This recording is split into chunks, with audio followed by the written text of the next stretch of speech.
అంతా బాగుంది అనుకున్న వేళ దావీదు జీవితంలో మరొక దారుణమైన దెబ్బ పడింది. సంధి కుదర్చడానికి, సమాధానం తీసుకురావడానికి వెళ్తున్న అబ్నేరు మీద దారుణంగా దాడి జరిగింది. ఎవరు అబ్నేరును చంపారు? ఎందుకు చంపారు? ఎందుకని దావీదు యొక్క అభిషేకం ఆలస్యమైంది? ఈ విలువైన ప్రశ్నలకు జవాబు వచ్చే వారం మీరు వినబోతున్నారు. మన జీవితంలో దుర్మార్గులు ఉంటారు, దుష్టులు ఉంటారు.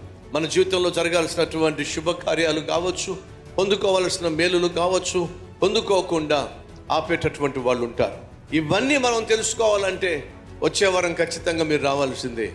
వచ్చే ఆదివారం కృతజ్ఞత ఆదివారం. ఈ నెలంతా దేవుడు కనికరించాడు, కాపాడాడు, సంరక్షించాడు. కాబట్టి ఏం చేస్తాం?